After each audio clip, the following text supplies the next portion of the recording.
Okay, great. So today I am going to be talking about rabbits. No, rabbits are outside of DeFi, but I'm going to be talking about other things that are outside of DeFi and rabbits. So the vision for Ethereum and for, I think, a lot of the crypto space, even beyond Ethereum, has always been going beyond finance, right? It's always been about taking these ideas of decentralization, trust minimization, experimenting with building and implementing using many different kinds of mechanisms to areas that go far beyond just finance, right? So this was a post that I wrote even back in 2013. This was part of this three-part series in Bitcoin Magazine's, or the Bitcoin Magazine article on decentralized autonomous corporations. And the one example there for a decentralized autonomous corporation, this was back before they were called organizations, that would actually be useful was this thing that I called Identity Corp. And it turns out that what this thing is trying to do is basically exactly the same thing as proof of humanity, and it works in actually not that different away from proof of humanity, right? So this was ideas that I've had in 2013. Other people have also been having similar ideas for a long period of time. So doing interesting things like this that go beyond just giving people tokens and letting people earn yield on their tokens and tokenizing the yield and earning yield on the yield tokens. This is going beyond that has always been part of the vision, and I think for a lot of people even the most interesting part of the vision of general purpose blockchains. But today, we mostly just have finance, right? There's a lot of excitement around DeFi, and there was, the summer of DeFi, and Uniswap has been very successful, yay, and Compound, and Synthetics, and Aave, and the various projects that'll get super upset at me for not mentioning them, have all been very successful. See, I mentioned you with a universal qualifier, you can't complain. There's definitely this perception that financial applications dominate the Ethereum space, right? So to clarify, right, this is not bad, right? And DeFi people are great. I mean, DeFi dad is great too. But this isn't all that Ethereum is trying to do. And the question is, well, why is finance so dominant? And to me, there have always been two primary reasons. One of the reasons is that finance is just the area where centralized technology sucks the most, right? I can send you a centralized email and you will get it within 1 second, and sure, maybe various intelligence agencies will read it, but at least you can read it, and at least you can read it 1 second from now. International bank wires do not work that way, right? And they're still notoriously annoying and inefficient, and there's a lot of these extra frictions that still persist in the financial system. And so the decentralized space just is a bigger delta from centralized finance than it is from centralized other things. But at the same time, centralized other things do also have problems, and I think as we've been seeing centralized other things grow more and more, we start to realize more and more what those problems are. And also, I think there's the second reason, which is that so far, transaction fees have been high, right? When it costs $5.22 to do anything, the degens can pay for it, the apes can pay for it, the orangutans can pay for it, but ENS names, well, okay, I mean, domain names cost $8, so maybe you can pay for it. But if we start talking about decentralized social media things where every tweet becomes an NFT, then that can't work when you have $5.22 transaction fees. So the good news is that problem is a problem which is now being solved, right? We have the rollups, yay Optimism, yay Arbitrum, yay ZK Sync, yay Loopring, yay Starkware. See, we got 5 of them, right? And I'm sure, once again, and all the others that I have not mentioned. But so scaling is being fixed, right? And also sharding to kind of increase the scalability of that even further. So basically now actually is a good time to start thinking about, well, can we go beyond finance and start actually building all of these other things that we wanted to build. The current focus on finance is interesting because it does, I think, end up kind of confusing people to some extent. This was an interesting article that I saw. This was a post, I think it was something like remaking positive sum worlds, and it was a reply to some of the writings by myself and by some other people talking about public goods funding. And one of the interesting sentences in this that I mentioned is at the end of the first paragraph. I'm saying, colloquially, these market primitives are sometimes described as public infrastructure, but if blockchains serve a public today, it is primarily one of decentralized finance. Fundamentally, these token holders share only one object of concern, price. Now, that sentence really confused me, right? Because to me, the purpose of these projects is not price. The purpose of these projects is utility. Price is nice, but price should only ever come as a consequence of utility. But at the same time, in the topsy, crazy, doggy world of today, price does end up dominating in people's minds, and so you do get these kinds of impressions that are misconceptions and severe misconceptions from the point of view of my ideal world, but they are, again, still reasonable, I guess, inferences to make if you just look at, what people are doing today, right? So the challenge is, well, I think these kinds of problems are going to just become less, it will become more obvious how they're not problems once we have a crypto space where there actually is more utility and more projects and ecosystems that are building all sorts of various different kinds of utility, but we have to actually get there.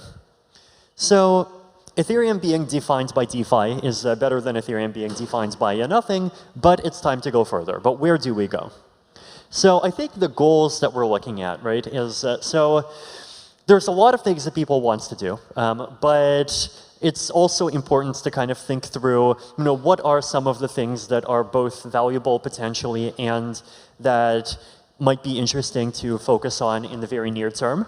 And I think the two goals that we have to meet, one is alignment with values. So it must be something that people in the community, at least enough people in the community to build a thing, can actually get behind doing. And alignment with needs. It needs to be something that is useful for people to do. So what do we have? So here's what we have already, right? We have NFTs. So this year has been a year of NFTs. There's been a lot of these NFTs. There's been all sorts of celebrities launching NFTs, or at least talking about NFTs. There's I'm sure there's a long list. I don't know. I was going to say Kim Kardashian, but she was pumping Ethereum Max at Miami, so I think we should just cancel her. Everyone on board with canceling Kim Kardashian for the Ethereum Max thing? Okay.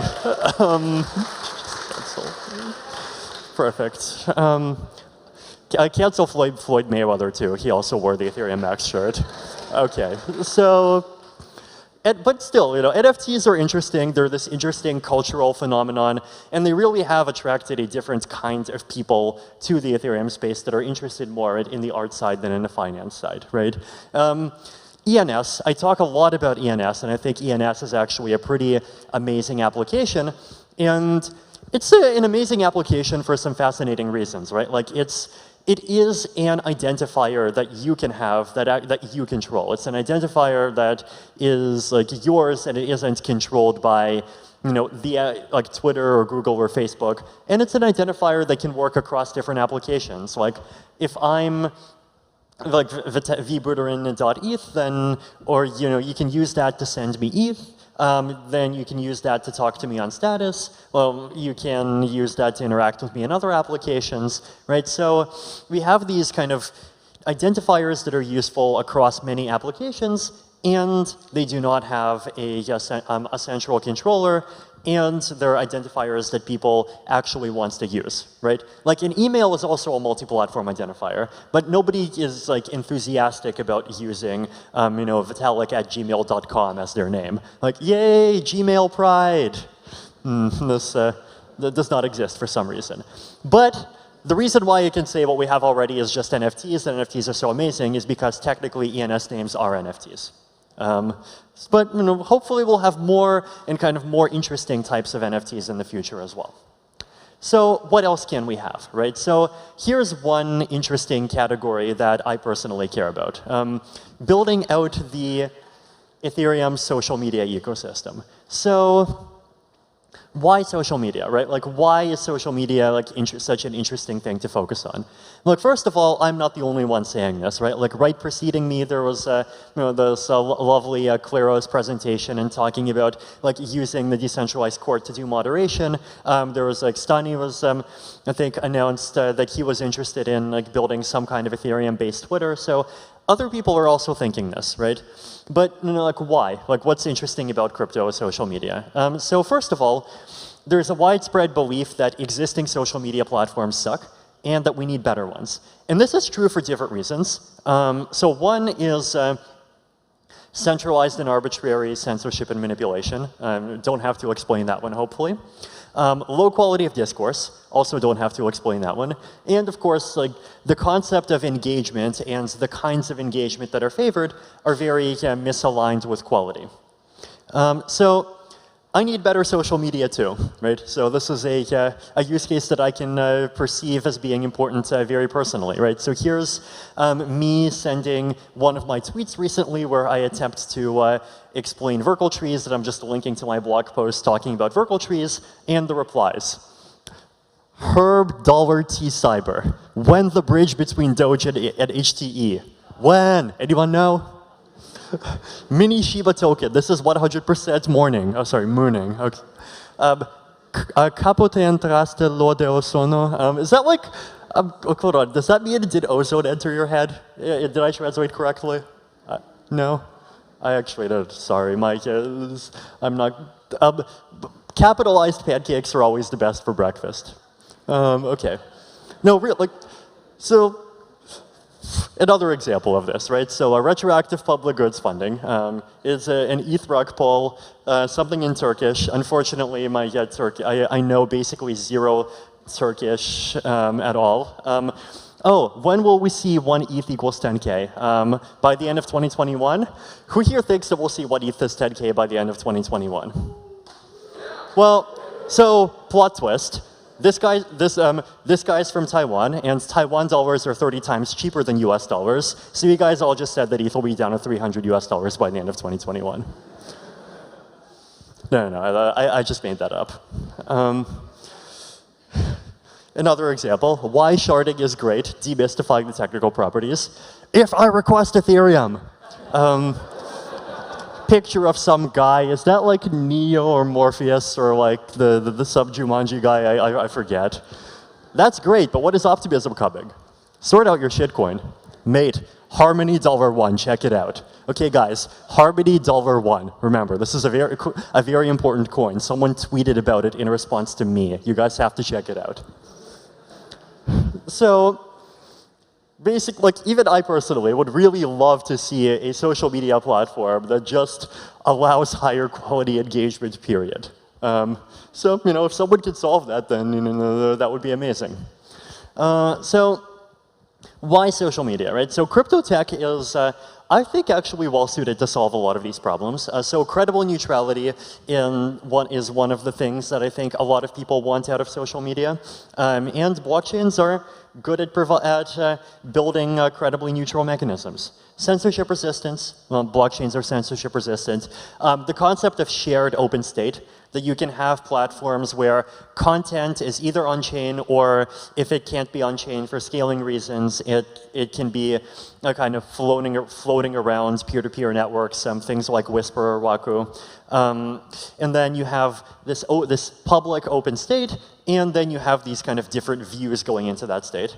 So you can have architectures that are less monolithic, you can have more separation between different layers, and like there's an opportunity to build more and interesting things if you do it that way.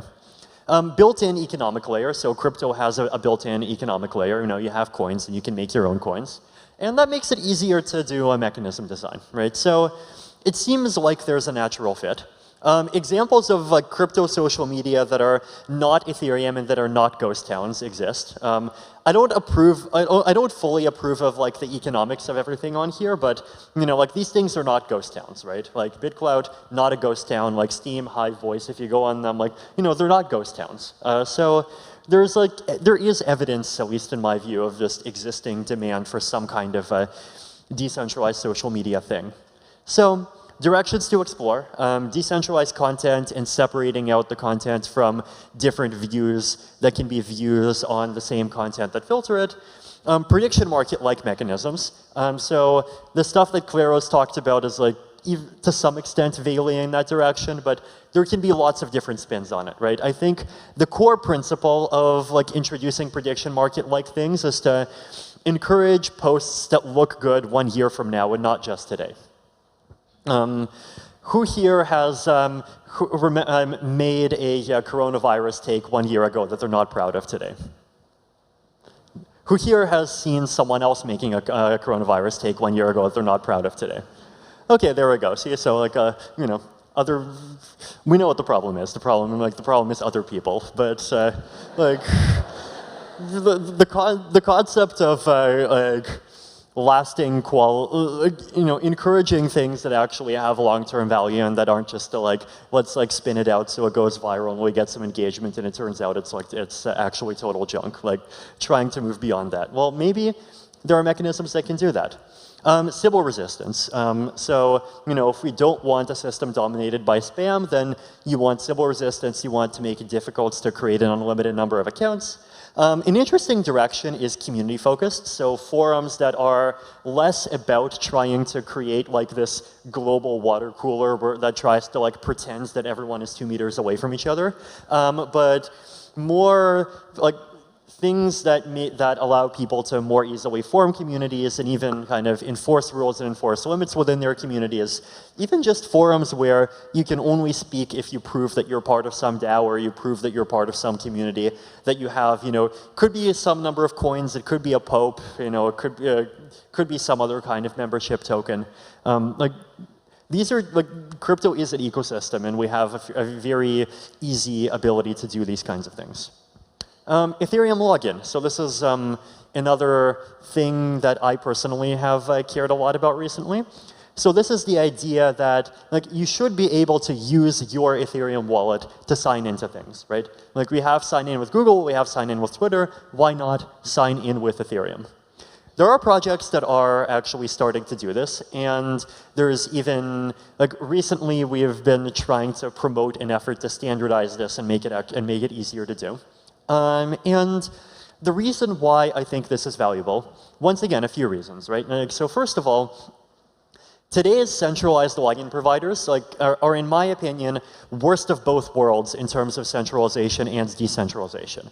So you have a centralized corp that owns your identity. They can see everything. You have no privacy. You have the risk of arbitrary deplatforming. But at the same time, like, why do you need centralization? Well, if you screw up, then maybe the big centralized daddy can help you. Well, it turns out that, like, from my first-hand and second-hand experience actually talking to big centralized daddies, the big centralized daddies are often too lazy to actually help you, right? Like, if you lose your account in a lot of these services, like, often it's extremely hard to actually get it back. So Ethereum accounts that are social recovery wallets potentially can outcompete the centralized providers and the decentralized providers on both fronts, right? So you have both better self-sovereignty and better recovery. The concept of self-custody public key authentication and self-custody public key encryption, it's been a dream since the 1990s, right? Like, we always wanted, you know, everyone can have their own PGP key and we can encrypt things to each other. But this has been very hard to actually get adopted in practice, right? So we even needed Ethereum to get cryptographic keys into enough people's hands, with blockchains specifically, we can get, you can switch your keys, you can repoint an ENS name, you can do social recovery, you can do smart contract wallets, you can do multi-sigs. And of course, we have this standard for a wallet by which anyone can have their key and that you can actually plug it and use the wallet, right? Like if lots of people have MetaMask, lots of people have the status wallet, lots of people have all these, all the various other wallets. So we have a standard of some kind. So Ethereum login, one login for many services. It's also a username.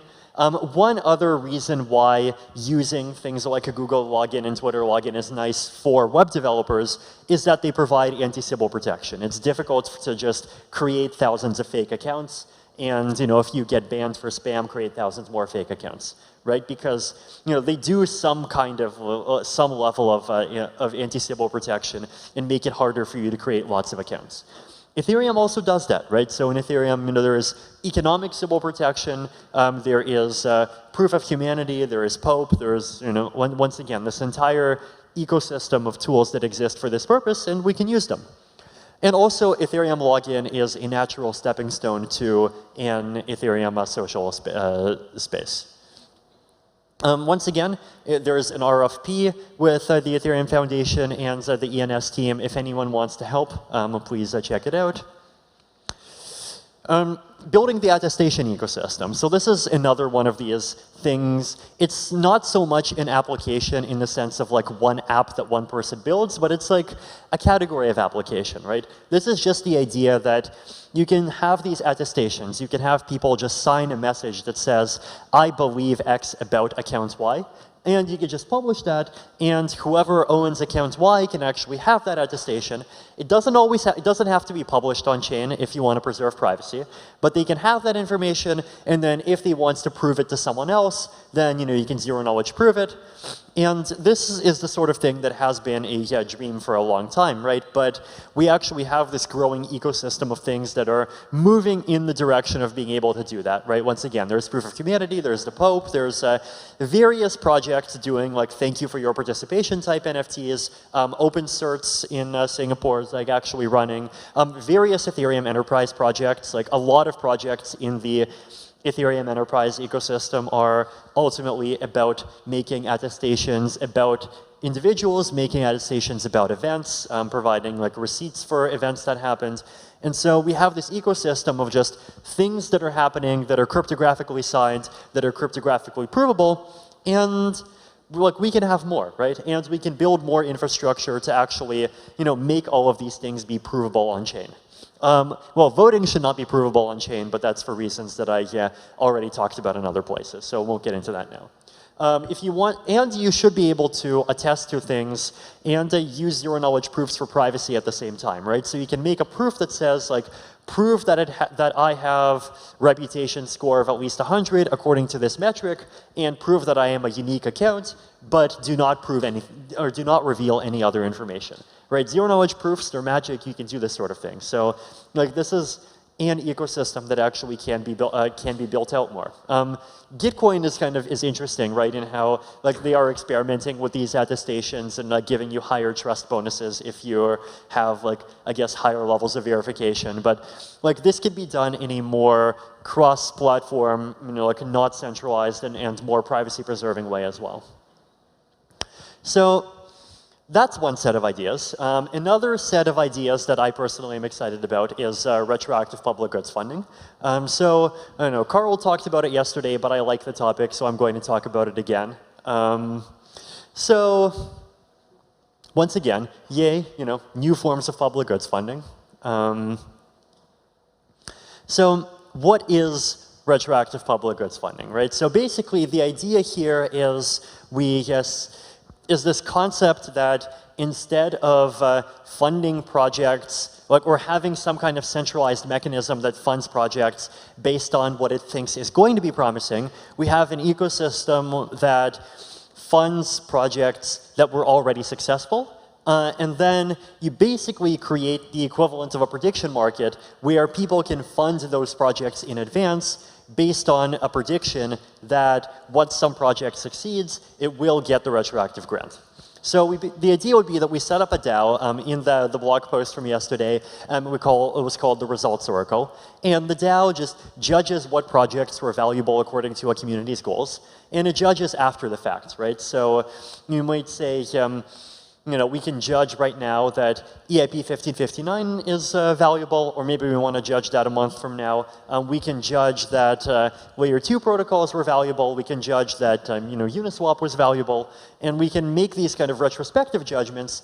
And then there's this concept of projects tokens, where if you have a project, then you can launch a projects token, and you can use this projects token to basically either get funding for the project ahead of time, or you can just allocate that project's token to people who have made contributions to that project. And that encourages upfront contribution, and then if that token trades on the market, then whoever buys up that token or whoever does work to get that token will be rewarded in the future if their prediction about this project being important turns out to be correct. Right? So this is basically, as I think Carl and Jing said yesterday, it's creating the equivalent of how the startup ecosystem works, where you have investments backed by the possibility of an exit, but for public goods. So the goal here is to encourage work and funding on things that I call entrepreneurial public goods, right? Entrepreneurial public goods are public goods, so projects that benefit a large and unselective group of people. So you can't pick and choose. You get it, you get it, you get it, you don't get it, you get it, you don't get it. It just, it's either out there and it benefits everyone, or it's not out there and it benefits no one. But at the same time, projects that are only seen as important after they are built. So entrepreneurial public goods are hard because markets and governments both tends to systemically fail at them, right? So markets fail at entrepreneurial public goods for the same reason markets fail at every other public good. There's the free rider problem. And governments fail at entrepreneurial public goods because being institutions, they're either too, if they're centralized, they're too exclusionary, and if they're decentralized, they're too conformist, right? So there isn't really a good kind of funding channel for people to kind of get rewarded for building things that are not recognized as important at the beginning, but only become recognized as important once the whole project is already done and everyone can already see the benefit. So examples in Ethereum, EIP 1559. So EIP 1559, it's launching 2 weeks from now. Yay! Right. Now, the idea for EIP 1559 originally came about in, I think it was 2017 or 2018, right? So the idea was published. Then what happened? The community just kind of sat on it for a year.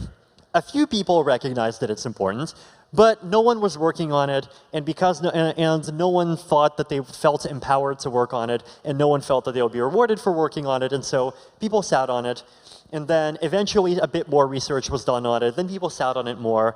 Then eventually, there was some more research done. And then finally, the community kind of staged this mass protest where they basically just flooded one of the Gitcoin rounds, and they just redirected half of an entire Gitcoin matching pool over to an EIP 1559 grant. And by then, there actually was this big community signal that EIP 1559 is really, really valuable, and we need to actually do it. But it took a long time, right? Imagine a world where work on EIP 1559 had actually started, even if by some small team, just somewhere in the ecosystem that really believed in it 1 year earlier. Layer 2 scaling. So layer 2 scaling, right now it's a big space, but 2 years ago it was a small space, right? And even before that, there were teams for example, the Optimism team before they were Plasma Group, and when they were Plasma Group, people theoretically knew that layer 2 scaling was good, but no one really felt the urgency, and some people did donate a couple $100,000 to them, but we're not going to. OMG team supported them, right? A couple of other people supported them, but like there wasn't really that much more support, right? There wasn't really that much kind of incentive actually encouraging them to start thinking about and start working on those problems then. Now imagine if Plasma Group, instead of being like 3 to 5 people, had been able to scale up to 10 to 20 people way back in 2018. They would have figured out that Plasma's a dead end a year earlier. They would have probably switched to optimistic rollups a year earlier, and we probably would be, we would have been selling tickets for ETHCC on a fully functional and stable optimistic rollup even right now. Easy to use staking tools, another good example. Just infrastructure to make staking easier for users is something that we're increasingly recognizing is really important, but that there wasn't really a good proactive effort for it. Uniswap, right? Launched in 2018, nobody cared about it for a long time. Then in 2020, all of the talking heads on, on Twitter that consider themselves to be very smart started talking about, oh, it's the summer of DeFi now, and oh, AMMs are the future. This story has a bit of a happy ending because Uniswap managed to convince Paradigm and that they had some hope of having a business model, and eventually they actually did have a business model. But this is not the average story, right? Like there's plenty of public goods that never have a chance of actually getting a business model when they're just stuck being pure public goods. So why retro funding, right? Basically, I think the core idea here is that decentralized decision-making is much better at retrospective decisions than it is at prospective decisions, right? Like if you just take like a vote of 100 people and you ask them, well, what are important things that were done in the last 50 years? They might give some wrong answers, they might give some crazy answers, but they could give relatively reasonable answers. Now, if you ask a random group of 100 people, what are things that will be important for the next 50 years, you're probably going to get total junk, right? So the idea here is to basically use decentralized decision-making retrospectively and allow the people to start and just individually participate in and even speculate on projects prospectively.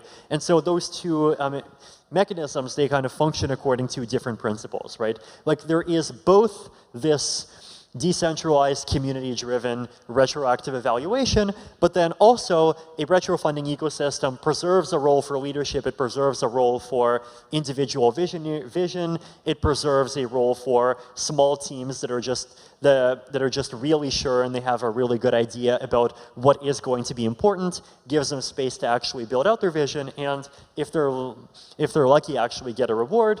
And it creates a reward for making predictions about what the future will need correctly.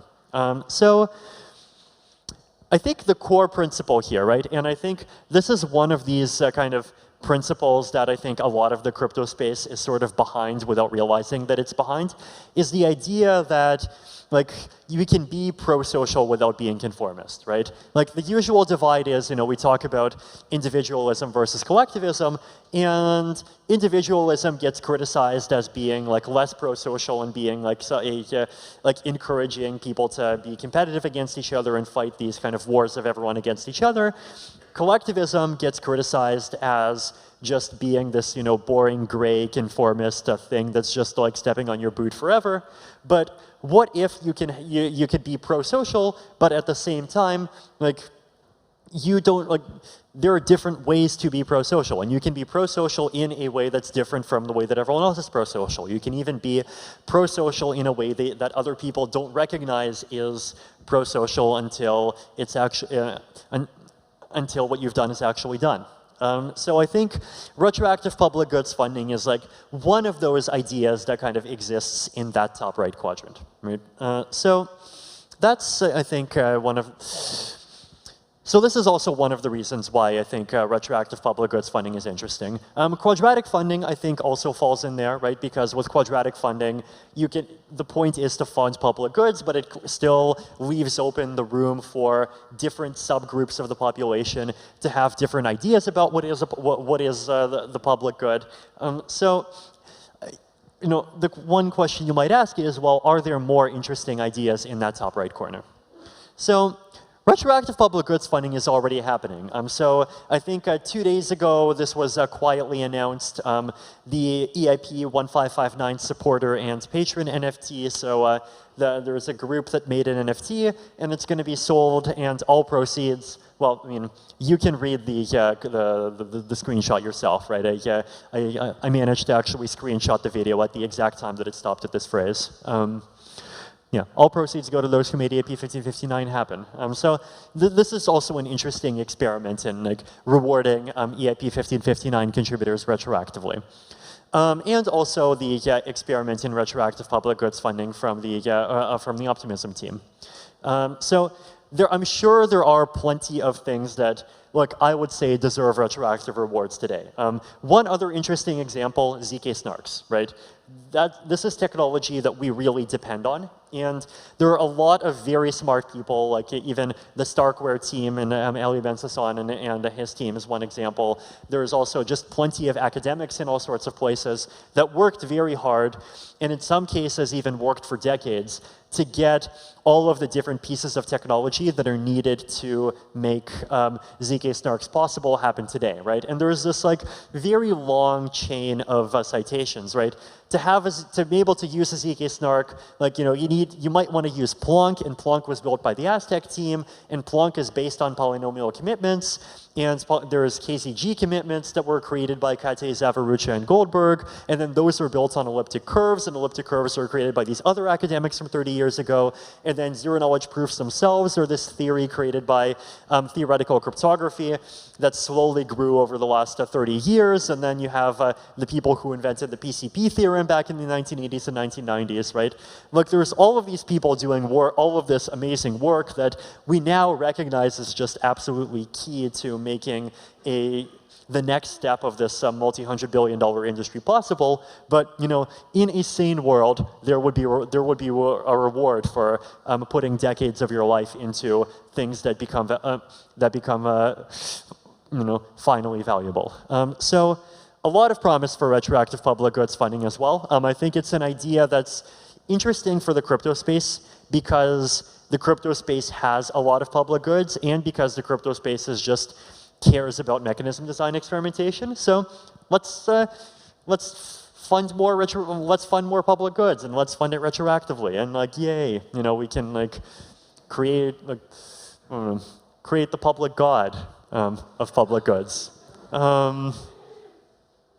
So key takeaways, right? So the Ethereum ecosystem has to expand beyond like just making tokens that help with trading other tokens, right?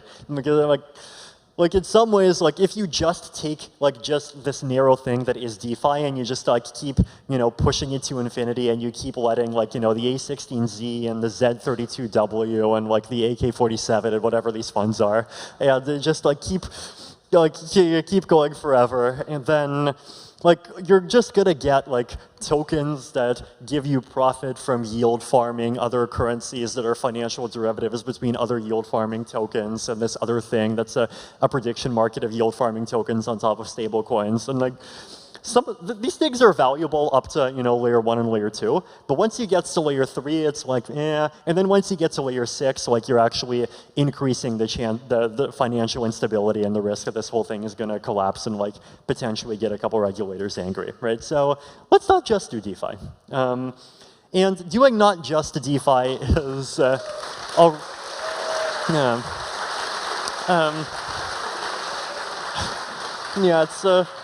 it's already happening, right? But we can do more.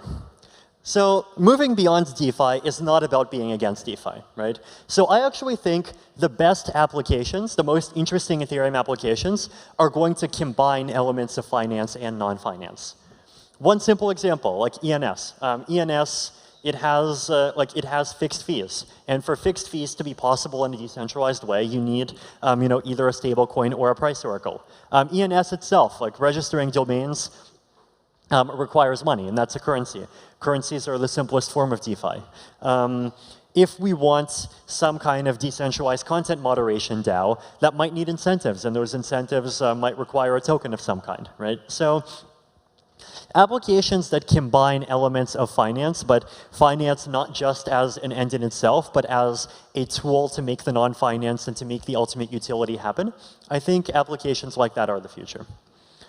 So what can we do, right? So turning accounts and like Ethereum accounts into fully fledged profiles. So I mentioned the Attestation ecosystem, Ethereum logins, Ethereum social.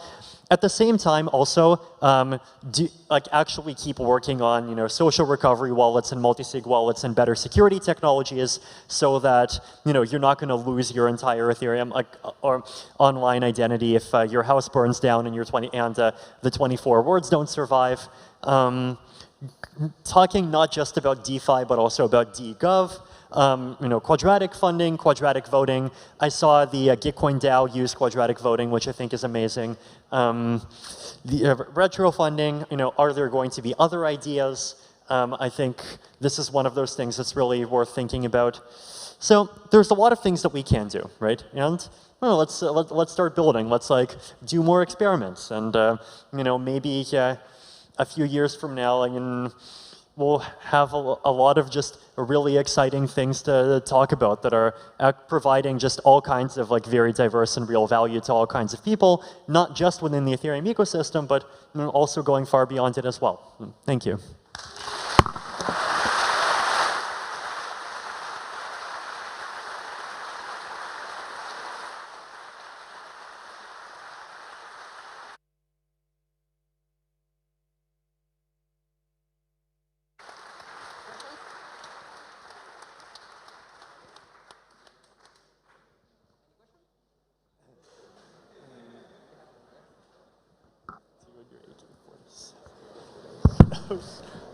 Yeah, thank you for this great presentation. So when you talk about retroactive public funding, how do you set basically the price at the beginning?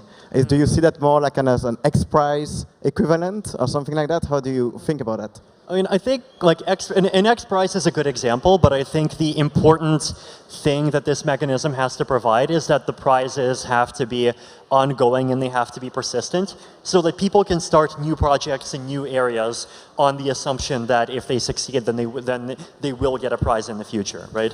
The X prizes and existing prizes, they tend to be oriented around a very specific goal, which I think is good and I think it's valuable. But I also what I want to see is also for the market or people's independent decision making to be not just for what is the way to solve a specific problem, but also for what are the problems that need to be solved in the first place, right? So if you come up with something that people don't even realize is valuable today, and then it becomes valuable 5 years from now, you should be able to get a prize from that.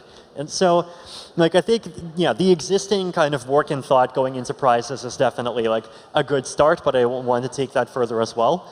And then in terms of what mechanism will decide how the prizes are distributed, I think that's kind of deliberately left a little bit blank, because I think a perfect solution to that problem would be a perfect solution to the governance problem, and humanity is very far from perfect solutions to the governance problem, right? So we do have to, I think, kind of be humble and realistic about it and approach that problem more experimentally and iteratively. So start with something simple, see how it goes, and then just keep improving it over time as we see how it actually collides with the real world.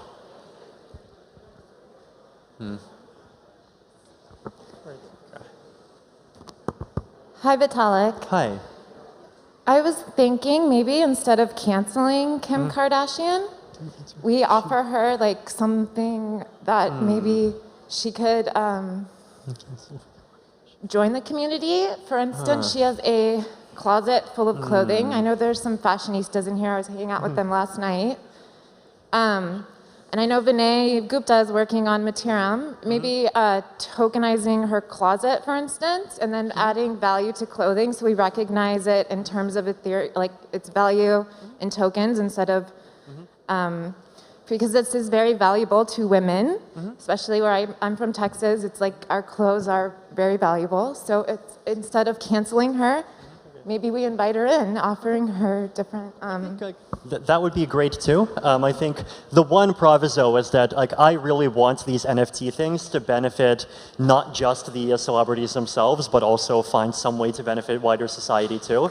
So if it like no, if she makes an NFT and a large portion of, let's say for example, some portion of the rewards go to charity, and this ends up funding some, really awesome thing that like empowers poor people and in like say the Southeast Asia or Africa, then like I think that would be amazing, and I will be the first to like give some kind of official uncanceling. So no, that would, like if things like that can happen, then that would be really delightful. Thank you. I think not just the same. Hi. After this Zika rollup will going to be implemented, and and some other several steps will go through, and the Ethereum level will become the level it is wishable by all of us, I think. Will it not be the problem by the governance to somehow take the control over? Because like I heard today the presentation about human recognition, and by just alone this thing, and yes, it is a private blockchain, and plus the recognition without naming a name. But if you take some other database and basically put things together, and everything what's going to happen, maybe a privacy issue, and then. So I think like a couple of things there, right? Like one, I think it would be better if these things are done like on public chains instead of on private chains, just so that they can be used by everyone instead of just a small group of people. And then for a privacy issue, like I think private chain versus public chain should not matter, because a well-designed system of attestations should not be putting personally identifiable information on chain. At best, it should be putting hashes of privately identifiable information on chain. And if you want to prove it to someone else that you have something that matches a hash with a zero-knowledge proof, you can.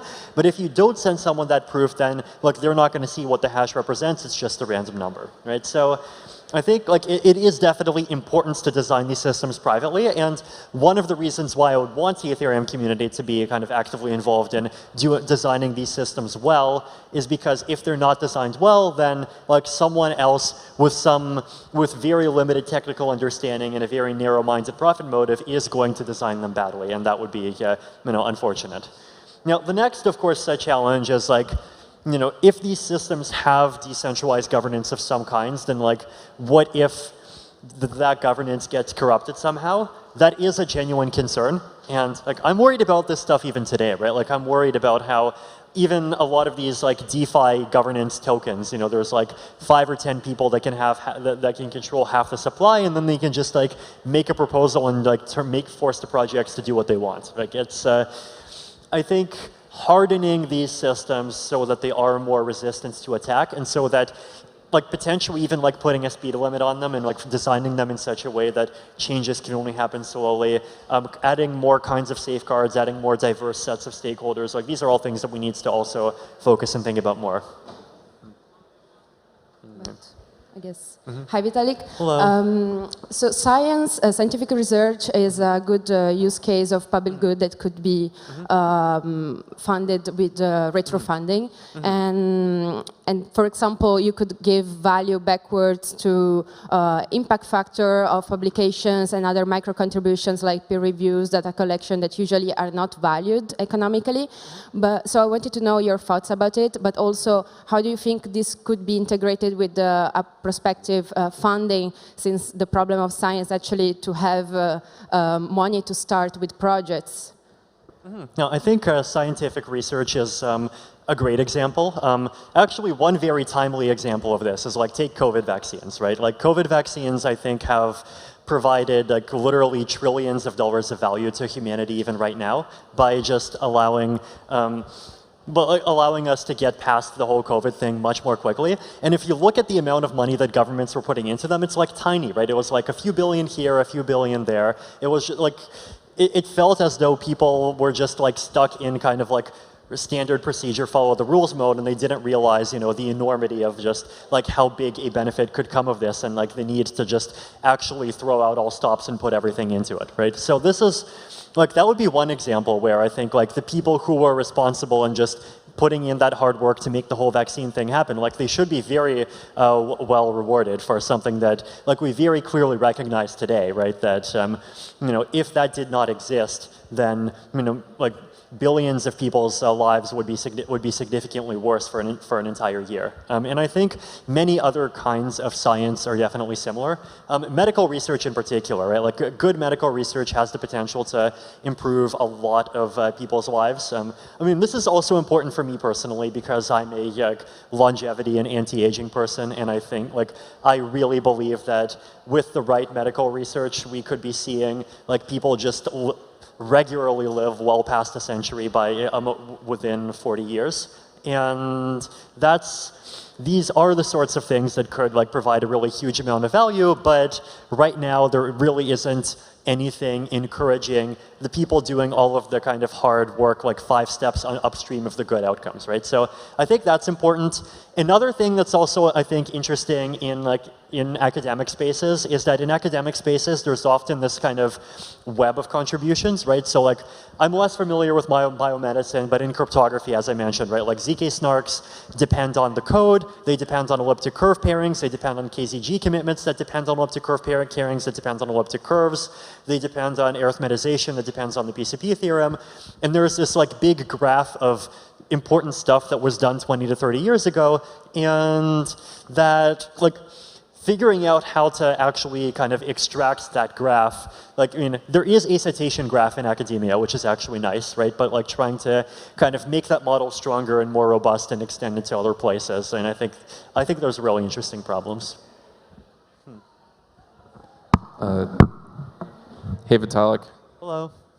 Over here. Yes. Anyway, other side. Oh. Yeah, just to let you know, because your talk had a lot of points about attestations, and we just launched we announced the Ethereum Attestation service today, and it's a public good. It's open protocol. It's a registry for anyone who wants to make any attestations on the blockchain. The attestations, the schemas can also be made there, and there's a schema registry. So a lot of the things that you spoke about could potentially use it. It's free, it's open to use. There's no token or profit motive, so take a look at it. That's amazing. I mean, I think my advice would be to kind of work with the community and see if like you can get the existing attestations, like the proof of humanities and the popes, and like actually like just get everything together into a framework. Like that would be awesome. I mean.